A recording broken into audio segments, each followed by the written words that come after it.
Hi, Mike. Thanks for the opportunity. As discussed, uh, this is a sample video that I've created to showcase my work. I've created this to give you a brief idea on some of the sample work that I've done on API documentation. For this, I've used a Slate API documentation platform. Slate is basically a Ruby-based tool that generates a three-paneled API documentation static site from a set of Markdown files. Uh, I've I have basically forked their framework into my GitHub and then cloned back to my Linux server to create this site. This is a sample of work uh, that I've done in my previous organization. The APIs are exposed to partners to extend the functionality of the product and use the data by calling some of our APIs for further analysis. To start with, here is the overview section where we talk about what these APIs are about, and then we drill down to uh, authorization and architecture. We have used OAuth 2.0 uh, as our HTTPS based protocol. Users API client sends an access token request to the SAM server. SAM is nothing but Smart API Manager.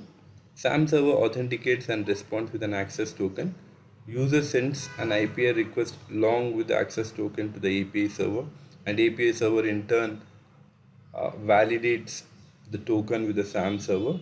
Once the validation is finished, the data is sent to the request is sent to the SRD data server, and the SRD data server sends the response back to the API server, and from API server it goes back to the user's API client.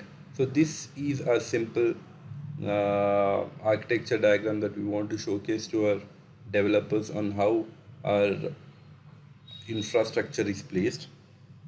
Now let's look at some of a sample request access token and structure.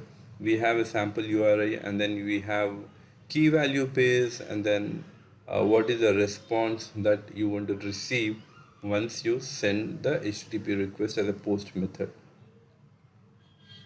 Let's look at a simple manage table API wherein you can retrieve tables by using the get method, and we also give an example of how a sample request with the table ID, and then the header information that we want to pass, and the key URI parameter is the table ID, which is again mandatory, and the response body that you want to receive. And the sample code for the same response body is structured here, which is shown, and the corresponding sample response that you receive is shown. Similarly, we have add table wherein we can add tables to our database using the add table method. In this we have the header information as usual, which is common across, and then the post body, which includes the table name and table type, and this is a sample JSON code that we could provide, and then the sample request.